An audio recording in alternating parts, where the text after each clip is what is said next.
Welcome to the Curious About Nature podcast. This is a podcast for folks who want to connect with nature and rewild childhood.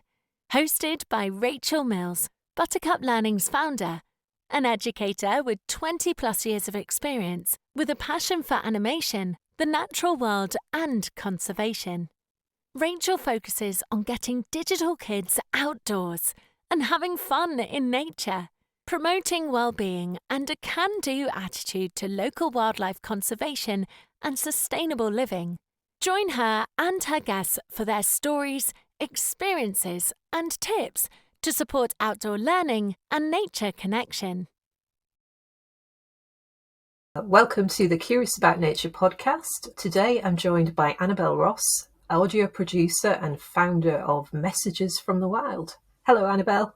Hi, Rachel. Nice to see you. Yeah, it's lovely to see you again. For those who've never met you before, could you tell us a little bit about who you are and your background?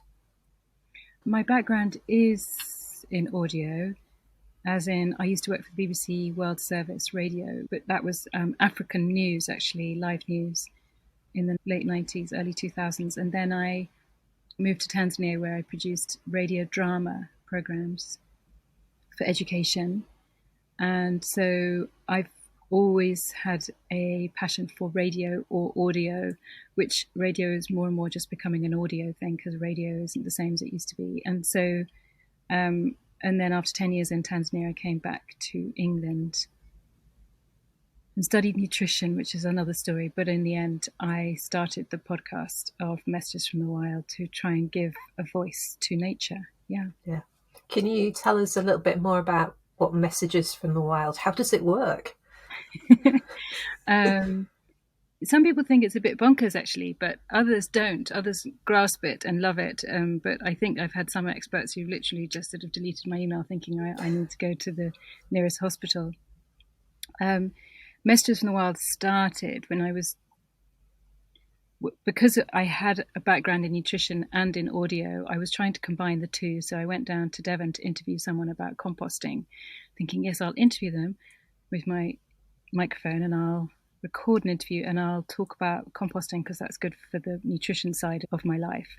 But actually afterwards I thought this isn't going to really work as this isn't going to get many subscribers, let's say, or followers. So I asked the amazing Nikki Scott, who's also known as Dr. Compost, to take on the role of an earthworm and answer on behalf of an earthworm.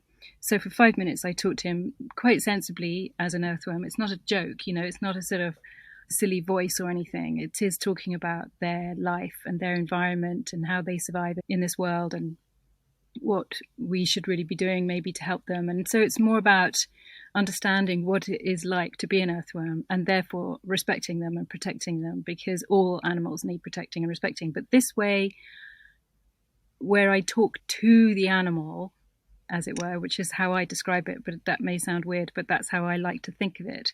Obviously, the expert embodies the animal, but by talking to the animal, you feel more empathy for them and it sort of sticks in your head. And so the earthworm sort of kicked off and it was so successful in the feedback that I then did several more. And now I've done about 30 several years later, but I've also been working on other projects. So it's a different way of giving nature a voice. And I have learnt so much from interviewing these people. And so have all the people who give feedback to me. They say, I had no idea about this, or I had no idea about that, even though I thought I did. So I'm just one more, like you, Rachel. I'm just another trying to say, come on, these animals are much, much, much more important than us humans. Yeah, what I love about Messages from the Wild is that it doesn't matter about what age you are. You can enjoy it whether you're 8 or 80. My daughter, who's 7, absolutely loves them. She thinks that all animals should have that kind of voice and opportunity to kind of tell their story. So she's been kind of like creating finger puppets and pretending to be the creature in question. And that I suspect is very much inspired by listening to Messages from the Wild. And it's really sweet watching her kind of create little story scenarios between like a robin and a worm, and they're sort of telling each other about their facts. And I recognise some of them from messages from the wild. That is so nice to hear. I love hearing that. It's like my 7-year-old nephew who said to my brother the other day after listening, he said, "So, Dad, we shouldn't kill spiders." And he said, "No, we shouldn't. No, we really shouldn't. They're useful. They're important." He said, but Mum kills them." "Yes, but we won't." It was a difficult conversation. But it really does go in. As you say, from 8 to 80 or 7 to 90, it does go in, and it does remain a thing where they sort of question, they look at an animal in a completely different way. I do, they do, we do, anyone who's heard it in a completely different way, thinking, no, I pick up earthworms from the pavement constantly and put them back in the grass. They're probably really cross with me as I fling them back across the grass and they go flying through the air. It's probably a really new experience for them. But I know for a fact that they don't want to be on the tarmac. So I suppose it can lead on to anything, and it leads on to even more curiosity of how the animal world works. Yeah, and plant. I have interviewed a few plants. Well, I never talk about interviewing the expert. I never talk about their name. I always talk about the animal or the plant. I say, "Oh, well, actually, I did an oak tree the other day, or I did a mole the other day." But so I think I'm getting madder as I get older.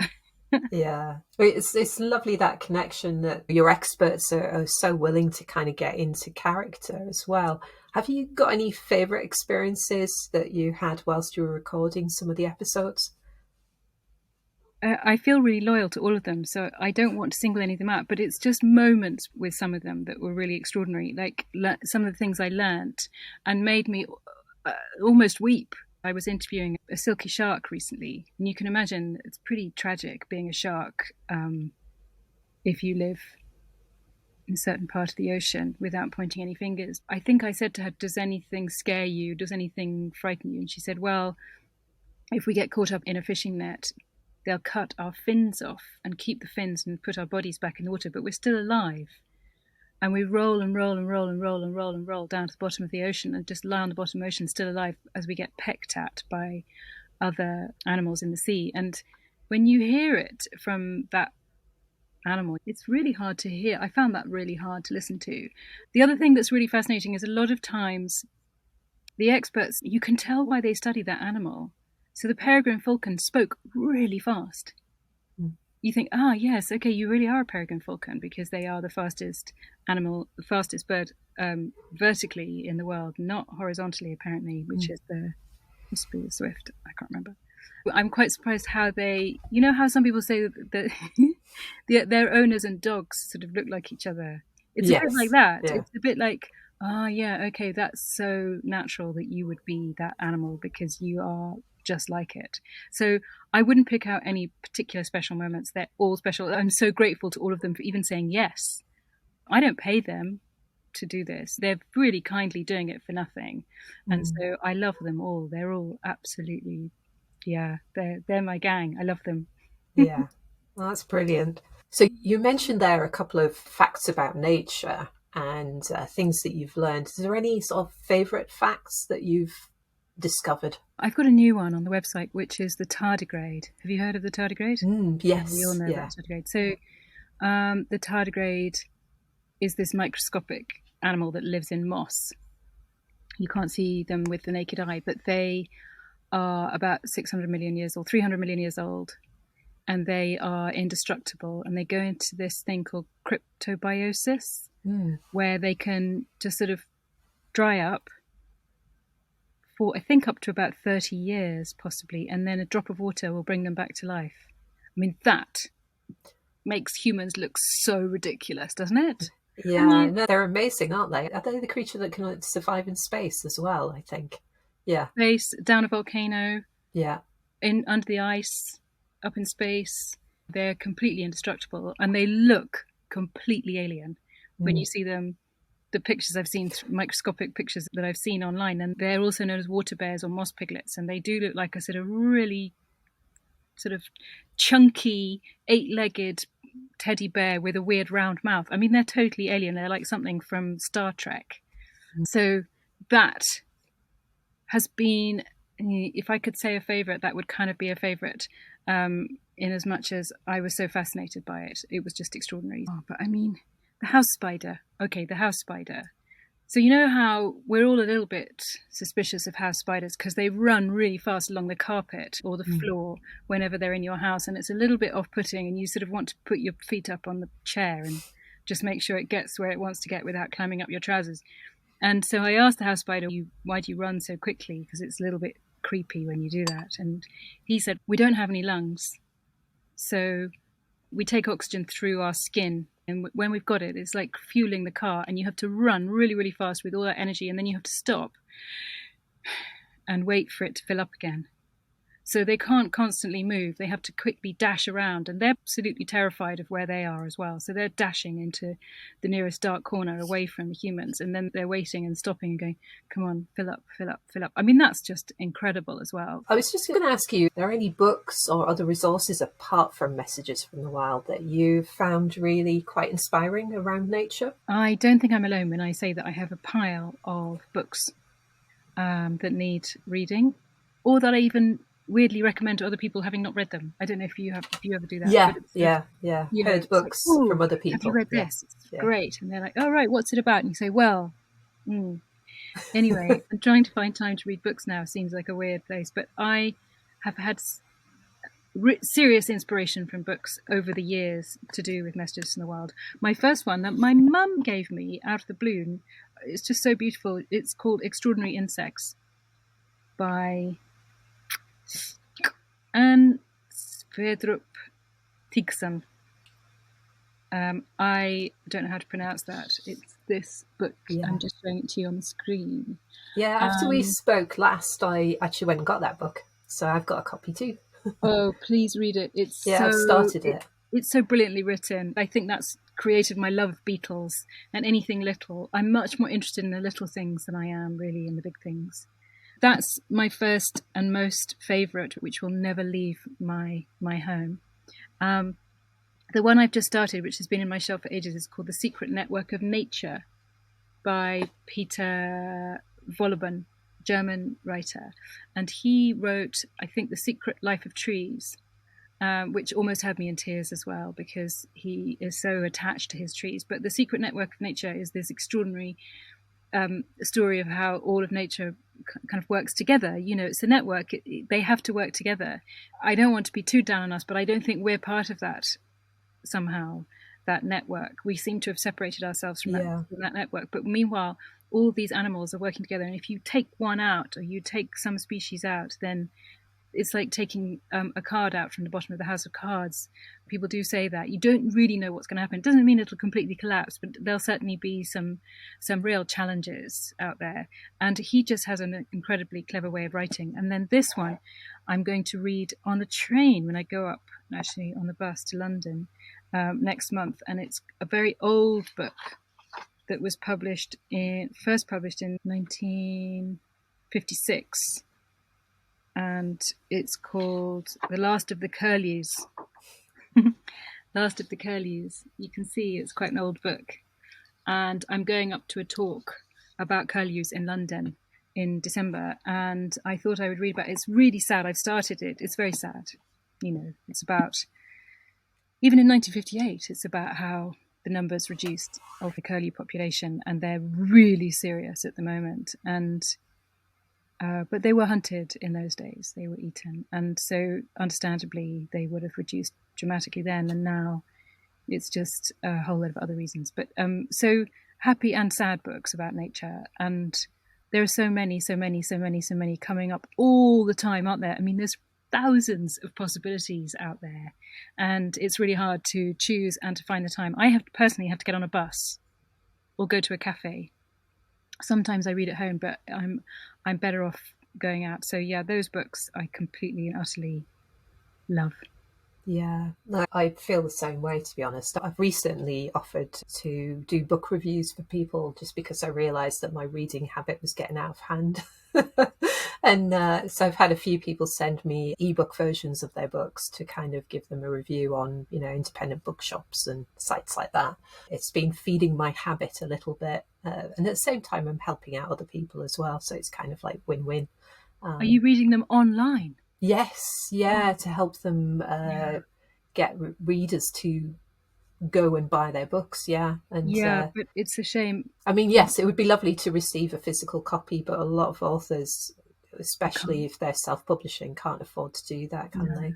But no. it would be nice to sort of see, especially at Christmas time, it'd be lovely to see people buying from independent bookshops, physical books. There's so many brilliant small retailers that really, they specialize in a whole range of natural history and those kind of topics in their bookshops. And supporting writers who write about that, I think, is really important, isn't it? I always send my nephew a book on nature every birthday, and so he's getting more and more interested. And so I think it's up to us to give books to people, to encourage them, I think, to Yeah. especially small people to read. Have you got any sort of suggested sort of nature activities that you think will help either individuals or people with families to get more involved, or maybe get back that connection with nature? I recently did an interview with a young botanist called Leif Sweden. I don't know if you've heard of him. And he is the most incredible botanist. He's kind of cool and good looking and young and really inspiring. I mean, I say that in the nicest possible way, because I think young people will look up to him and think, I want to be like him. He's cool and he's out there, getting close to nature and getting close to wildflowers. And he gets very excited about wildflowers and about beetles and bugs and flies and bees and all the connections there. But when I interviewed him, because I do these interviews for Countryfile magazine sometimes, these podcasts, he had on his mobile phone, he had one of those microscopic cameras. So you Yes. can zoom Yeah. right into the flower or the beetle or the what have you. And he took a photograph of a bloody-nosed beetle. Such a great name. They are absolutely beautiful. But he took a photograph of one of its legs. So the body was kind of quite out of focus in the background, and its leg was very in focus. And it was the most beautiful thing I've ever seen.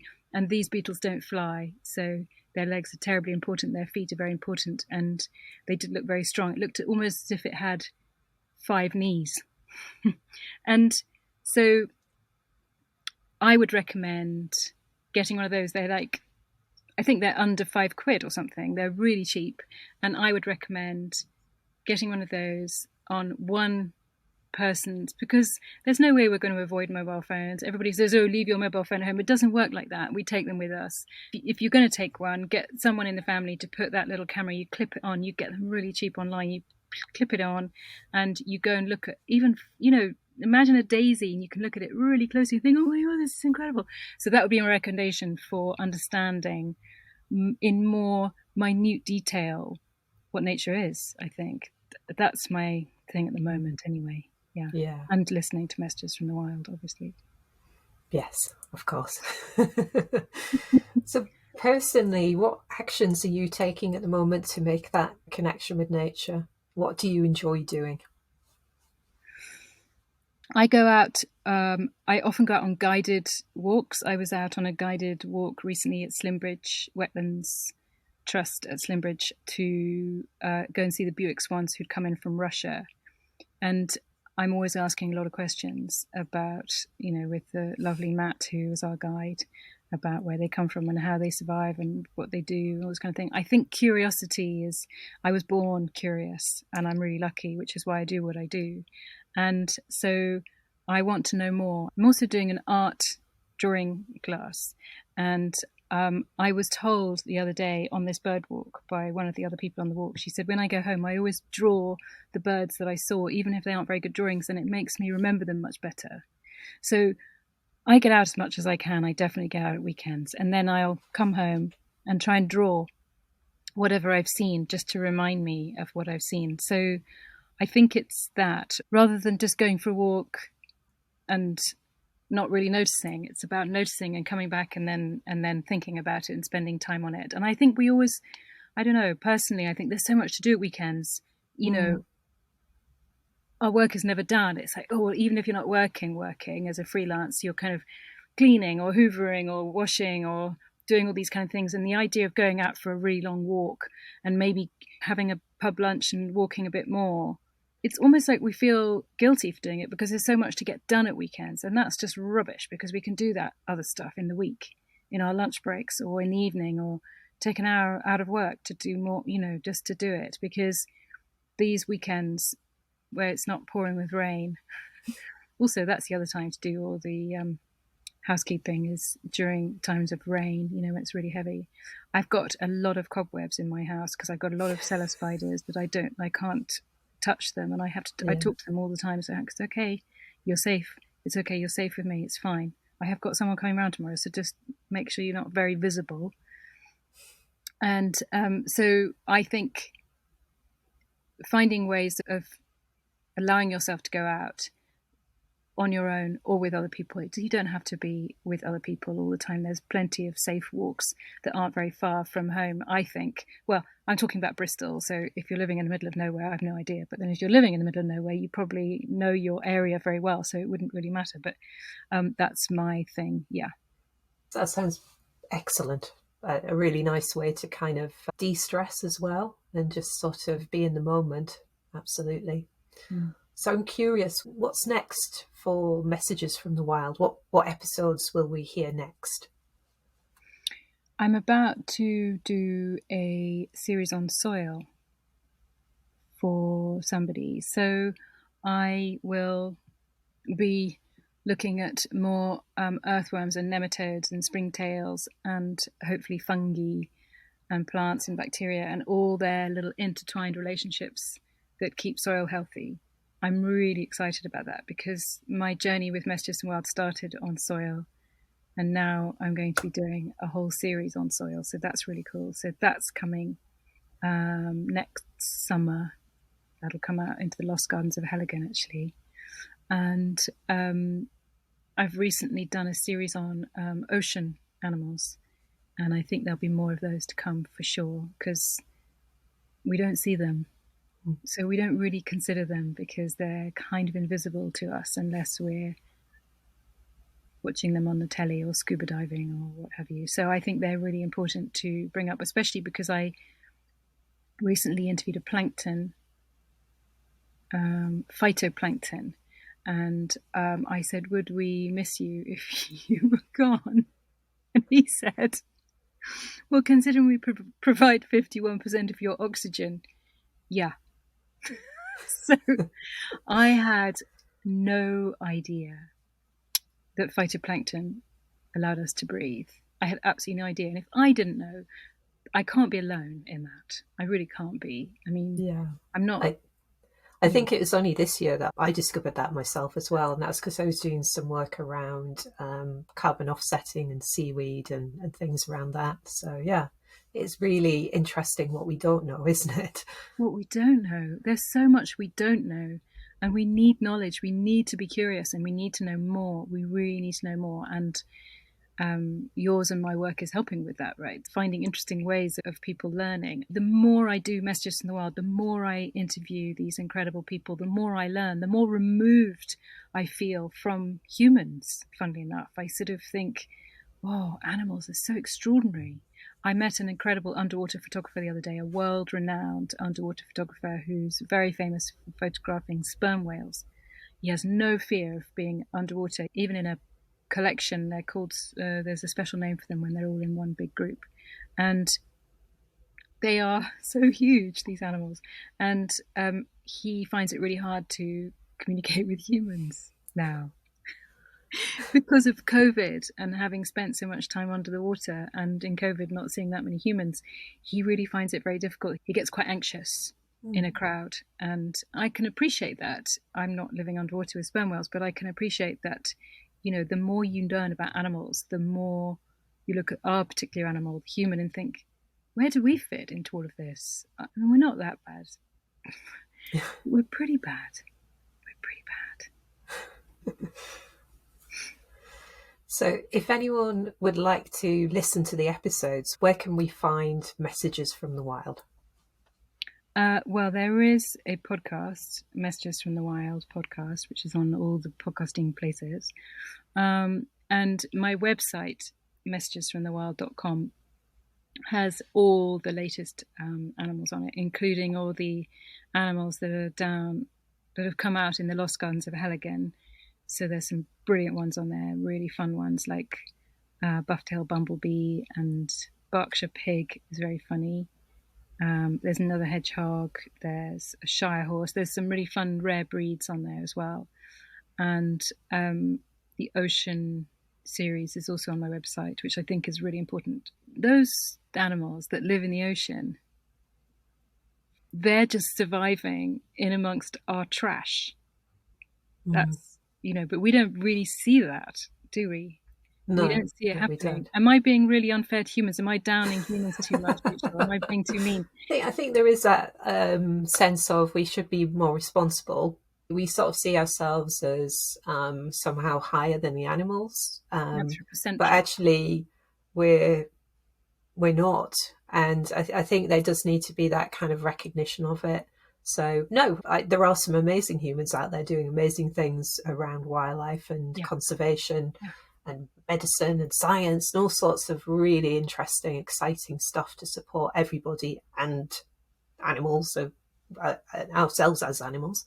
So yeah, no, I think it's worthwhile saying, isn't it, that we've detached ourselves from the other animals and we've kind of made ourselves be this, almost put ourselves on a pedestal and removed ourselves from our innate animal qualities that we should be kind of really being more aware of. And we are unfortunately having a negative impact, but it isn't just on animals, it's on everything, isn't it? I mean, we've got to rein it back in. It's too late for some things already, so we need to do something about it. And I think it's okay occasionally to be a bit down about stuff. And it's also great to hear all of the wonderful things that you've learned as well, and the positive stuff that people are doing, and the experts that you've interviewed and their passion for talking about their favourite animal subjects and the work they do by communicating the background stories about these animals and what their lives are really like. So no, I think it's absolutely fine. Good. So we mentioned about where we can hear the episodes. Are you on any social media? I do have an Instagram page now, which is quite new. So that would be nice if people went onto that. Messages from the Wild. Yeah. So let's all show some support for Annabel and Messages from the Wild. It's been really lovely talking to you again, Annabel. And I'm sure we'll talk again very soon. So thanks really for today. To see you. Lovely to see you, and hope to meet you in the flesh one day. That would be brilliant. I'd love that too. Thanks, Rachel. Thanks. Thanks for tuning in to this episode of Curious About Nature. If you would like to keep getting nature and outdoor learning stories and tips, hit subscribe in the podcast so you never miss an episode. Don't forget to give a 5-star rating and review to support our podcast reach. To deepen your child's connection with nature and natural world education, please check out the Nature Curious subscription box. Head over to the website buttercuplearning.com to further support your family's nature journey.